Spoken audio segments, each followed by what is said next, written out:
Schedule areas Act 1996 यानी कि पेसा act 1996। हम पेसा को जानने के प्रोसेस में किन स्टेप्स पर बात करेंगे आपको सबसे पहले ये बता देते हैं।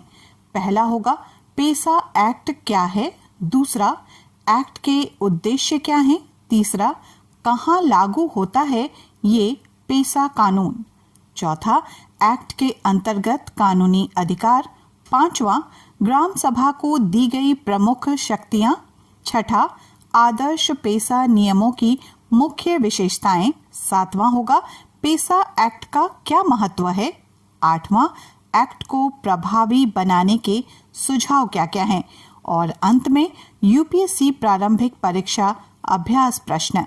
आइए सबसे पहले जानते हैं कि पेसा एक्ट क्या है। भारतीय संविधान के अनुच्छेद 40 में राज्यों को पंचायतों के गठन का निर्देश दिया गया है। 1991 में संविधान में 73rd संविधान संशोधन अधिनियम 1993 करके पंचायत राज संस्था को संवैधानिक मान्यता दे दी गई थी। पंचायतों से संबंधित उपबंधों का विस्तार करने के लिए संसद ने 5वीं अनुसूची में शामिल जनजातीय और पर्वतीय क्षेत्रों पर 1996 में पंचायत के प्रावधान अनुसूचित क्षेत्रों पर विस्तार के नाम से अधिनियम पारित किया था। इस अधिनियम के अंतर्गत निचले स्तर पर ग्राम सभा को सबसे मूल इकाई माना गया है और इसे लोगों की परंपराओं, रिवाजों, सांस्कृतिक पहचान तथा समुदाय के संसाधनों की रक्षा की जिम्मेदारी दी गई है। इसमें माइनर फॉरेस्ट प्रोड्यूस के स्वामित्व यानी कि मालिकाना हक, गांव बाजारों का प्रबंधन, स्थानीय योजनाओं व संसाधनों पर नियंत्रण करने और स्थानीय विवादों को निपटाने की शक्ति ग्राम सभा को दी गई है। आइए अब समझते हैं पेसा एक्ट के उद्देश्य क्या क्या हैं, वो किस एम के लिए काम करता है। पंचायतों से जुड़ी जरूरी प्रावधानों को सच उनके साथ अनुसूचित क्षेत्रों में विस्तारित करना। दूसरा है जनजातीय जनसंख्या को स्वशासन प्रदान करना। पंचायतों को निचले स्तर पर ग्राम सभा की शक्तियों व अधिकारों को छीनने से रोकना और अंत में जनजातीय समुदाय की कला एवं संस्कृति को संरक्षण प्रदान करना। अब हम देखते हैं कि कहाँ लागू होता है ये पेसा नियम। संविधान की 5वीं अनुसूची में दर्ज क्षेत्रों में जिनमें 50% से अधिक आबादी जनजातीय समुदाय की है, जहां पंचायतों का अनुसूचित क्षेत्रों में विस्तार कानून लागू है, जिसे panchayat extension over schedule areas Act 1996 जिसे कि हम पेसा के नाम से जानते हैं कहा जाता है।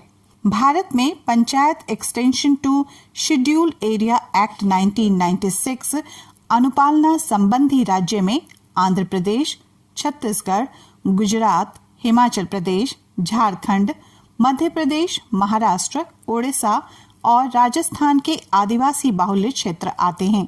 एक्ट के अनुसार एक वर्ष में 3-3 माह के अंतराल पर 4 ग्राम सभाएं होती हैं। एक्ट के अंतर्गत कानूनी अधिकार क्या क्या हैं? स्थानीय समुदाय की सांस्कृतिक पहचान, सामुदायिक संसाधनों और विवाद सुलझाने के परंपरागत तरीकों का संरक्षण करने का हक, समस्त सामाजिक व आर्थिक विकास की योजनाओं, कार्यक्रमों व परियोजनाओं का पंचायत द्वारा क्रियान्वयन से पूर्व अनुमोदन का हक, विकास परियोजनाओं के लिए अनुसूचित क्षेत्रों में भूमि अधिग्रहण करने से पूर्व ऐसी परियोजनाओं की ओर से प्रभावित व्यक्तियों के पुनर्वास, पूर्व ग्राम सभा से परामर्श का हक मिलता है। लघु जल संसाधनों के स्वामित्व, प्रबंधन, गौण वन उपज के स्वामित्व का हक, गौण खनिजों के लिए खनन, मजदूरी अथवा गौण खनिजों की नीलामी दर में रियायत के लिए पूर्व अनुमोदन का हक, शराबबंदी लागू करने और मादक द्रव्यों की बिक्री व उपयोग को नियमित करने का अधिकार, साहूकारी प्रथा पर नियंत्रण का अधिकार, स्थानीय एवं जनजातीय उपयोजना क्षेत्र की योजनाओं से प्राप्त राशि के तहत अपने विकास नियोजन का हक। और अब बारी है हमारे ये जानने की कि ग्राम सभा को दी गई प्रमुख शक्तियां क्या क्या हैं। मद्य निषेध लागू करने का अधिकार, समस्त विकास योजनाओं का पूर्ण अनुमोदन यानी कि रिकमेंडेशन, जनजाति उपयोजना पर नियंत्रण, विकास कार्यों पर खर्च हुई राशि का ग्राम सभा में अनुमोदन, गरीबी उन्मूलन, अन्य व्यक्तिगत लाभ की योजनाओं के लिए लाभार्थियों का चयन तथा सामाजिक क्षेत्र की संस्थाओं व कार्मिकों पर नियंत्रण। परंपरागत कानून एवं सांस्कृतिक प्रचलन अनुसार स्थानीय विवादों पर निपटारा, प्राकृतिक संसाधनों का स्वामित्व एवं प्रबंधन, जल स्रोतों, श्यामलात भूमि, लघु वन उपज संग्रह व बेचान, जंगलात का उपयोग व भूमि अधिग्रहण तथा खनन मामलों में स्थानीय आदिवासियों के स्वामित्व को कायम रखते हुए संबंधित कानूनों व नीतियों पर प्रभावी अमल व साथ ही निगरानी भी। अब हम देखेंगे कि Panchayat Extension to Scheduled Areas Act 1996 आदर्श पेशा नियम कैसे बना। केंद्रीय विधान पंचायतों के प्रावधान अनुसूचित क्षेत्रों का विस्तार अधिनियम 1996 पेशा तथा राज्य पंचायत राज अधिनियमों और संबंधित विधियों में राज्यों द्वारा अब तक किए गए संशोधन 5वीं अनुसूची के क्षेत्रों के लिए व्यापक ढांचा उपलब्ध कराते हैं। इस संबंध में प्रक्रियाएं और पद्धतियां तैयार करने के लिए पंचायती राज्य मंत्रालय ने स्वर्गीय श्री BD शर्मा की अध्यक्षता में एक उप समिति का गठन किया था, जिसका उद्देश्य ग्राम सभाओं को पेशा में यथा परिकल्पित शक्तियां प्रदान करने के लिए आदर्श दिशा निर्देश तैयार करना था। इस उप समिति द्वारा तैयार किए गए दिशा निर्देशों के आधार पर पंचायती राज मंत्रालय ने आदर्श पेशा नियम तैयार किए तथा उन्हें 5वीं अनुसूची क्षेत्र वाले राज्यों को 14 दिसंबर 2009 को परिचालित किया यानी कि रेकमेंड किया ताकि वे अपने नियम तैयार कर सकें। कांस्टेंट प्रयासों के परिणाम स्वरूप 5 राज्यों अर्थात आंध्र प्रदेश, हिमाचल प्रदेश, महाराष्ट्र, राजस्थान और तेलंगाना ने उनके राज्यों के विशिष्ट पेशा नियम अधिसूचित किए हैं। शेष राज्य नियमों को तैयार करने की प्रक्रिया की समाप्ति की विभिन्न अवस्थाओं में है। आदर्श पेशा नियमों की मुख्य विशेषताएं क्या हैं? ग्राम पंचायत को ग्राम सभा की कार्यकारी समिति माना जाएगा। ग्राम पंचायत का सचिव ग्राम सभा का सचिव कहलाएगा तथा ग्राम सभा 2 माह में कम से कम एक बार बैठक आयोजित करेगी। ऐसे व्यक्ति को जो अनुसूचित जनजाति का सदस्य होगा, सर्वसम्मति से 1 वर्ष के लिए ग्राम सभा की बैठकों के लिए अध्यक्ष चुना जाएगा। सर्वसम्मति न होने की दशा में उपस्थित सदस्यों में से सबसे अधिक आयु की अनुसूचित जनजाति की महिला अध्यक्ष होगी। ग्राम सभा की बैठकों के लिए गणपूर्ति कुल सदस्यों की संख्या का 20% होगी। महिलाओं के लिए अलग से गणपूर्ति होगी जो सामान्य गणपूर्ति का 1/3 होगी। ग्राम सभा गांव के कार्यकरण के विभिन्न पहलुओं के संबंध में उत्तरदायित्व के निर्वहन के उद्देश्य से स्थायी समितियों का गठन कर सकेगी, जैसे शांति समिति, न्याय समिति, संसाधन आयोजना और प्रबंधन समिति, मद्यपान नियंत्रण समिति, ऋण नियंत्रण समिति, बाजार समिति, सभाकोष समिति तथा ग्राम सभा द्वारा उपयुक्त समझी जाने वाली कोई अन्य समिति जिनके सदस्यों का चयन ग्राम सभा के सदस्यों में से ग्राम सभा की खुली बैठक में किया जाएगा। इसके अलावा आवश्यकता के अनुसार अस्थायी और तदर्भ समितियों का गठन भी किया जा सकता है। सभी स्थायी समितियों का कार्यकाल 1 या 2 वर्ष का होगा, जैसा ग्राम सभा द्वारा निर्णय लिया जाए। यदि किसी अधिनियम के अंतर्गत किसी विषय जैसे वन, सिंचाई प्रबंधन आदि पर किसी सरकारी विभाग द्वारा कोई निकाय अथवा समिति गठित की गई है तो उस विषय पर ग्राम सभा की स्थायी समिति माना जाएगा। संबंधित अधिनियम में किसी उपबंध के होते हुए वो निकाय अथवा समिति ग्राम सभा के प्रति उत्तरदायी होगी। ग्राम सभा एक सभा कोष का अनुच्छरण करेगी जिसमें किसी भी रूप में प्राप्त हुए अंशदान को रखा जाएगा, जिसमें नकद अथवा वस्तुओं के रूप में स्वैच्छिक अंशदान तथा ग्रामवासियों की मजदूरी, सूक्ष्म वन उत्पादों, सूक्ष्म खनिजों आदि के लिए सरकार के माध्यम से प्राप्त राशि और ग्राम सभा द्वारा संसाधनों के उपयोग पर अधिरोपित प्रशुल्क अथवा उद्ग्रहित जुर्माने आदि शामिल होंगे।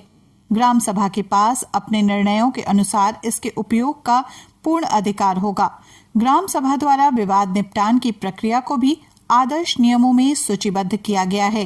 ग्राम सभा यह सुनिश्चित करेगी कि संसाधनों का उपयोग इस प्रकार से हो कि आजीविका के साधनों को बनाए रखा जा सके, लोगों के मध्य असमानता में वृद्धि न हो, संसाधन कुछ ही लोगों तक सीमित न रहने पाएं। ग्राम सभा ये सुनिश्चित करेगी कि अनुसूचित जनजातियों से संबंधित कोई भी भूमि गैर अनुसूचित जनजातियों के व्यक्तियों को अंतरित न हो पाए। ये भूमि संबंधी लेन देनों की जांच करने के लिए सक्षम होगी अथवा किसी की शिकायत के आधार पर अथवा स्वयं अपनी ओर से ऐसा करने के लिए शांति समिति को प्राधिकृत कर सकेगी, यानी कि ऑथराइज कर सकेगी।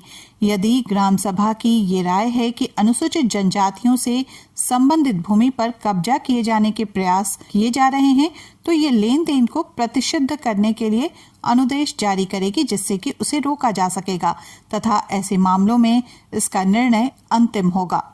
ग्राम सभा को भूमि अधिग्रहण, शांति और सुरक्षा तथा विवाद निपटारा, प्राकृतिक संसाधनों के प्रबंधन, कृषि और भूमि, खान और खनिज, मद्यपान नियंत्रण, सूक्ष्म वन उत्पाद यानी कि माइनर फॉरेस्ट प्रोडक्ट्स, बाजारों का प्रबंधन, साहूकारी, लाभार्थियों की पहचान, योजनाओं के अनुमोदन, सामाजिक क्षेत्र की स्कीमों की समीक्षा तथा स्थानीय संस्थाओं जैसे विद्यालयों और अस्पतालों आदि की समीक्षा से संबंधित समस्त निर्णयों में अनिवार्य रूप से शामिल किया जाएगा।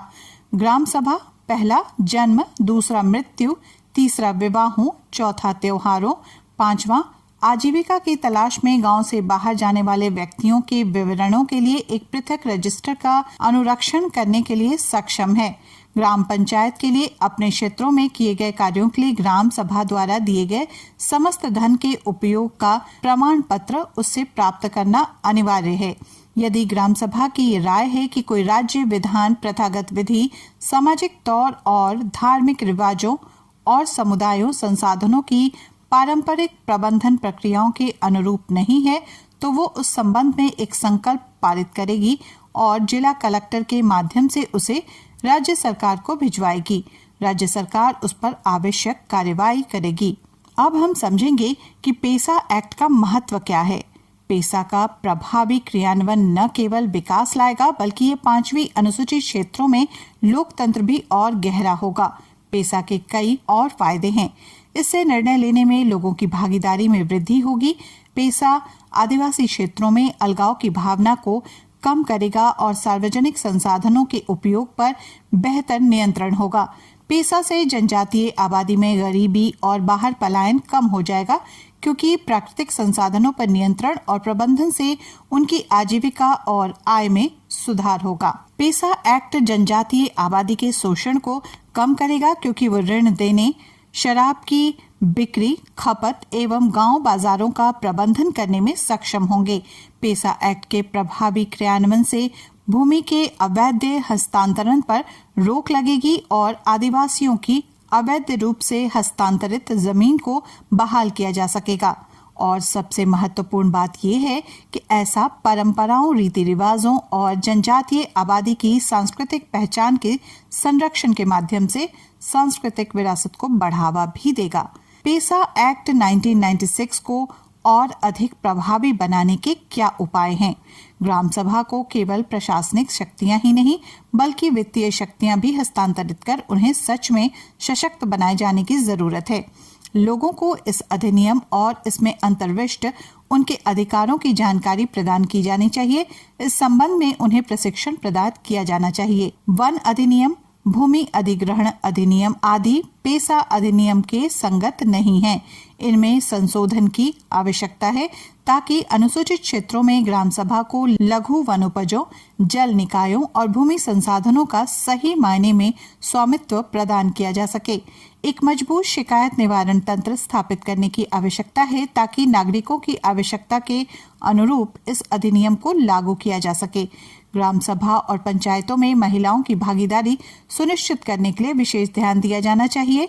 साथ ही अनुसूचित क्षेत्रों वाले राज्यों के लिए पेसा के अंतर्गत विकास संबंधी योजनाएं बनाने वाले पंचायती राज मंत्रालय और जनजातीय कार्य मंत्रालय को मिलकर कार्य करने की आवश्यकता है। और अब बारी है यूपीएससी प्रारंभिक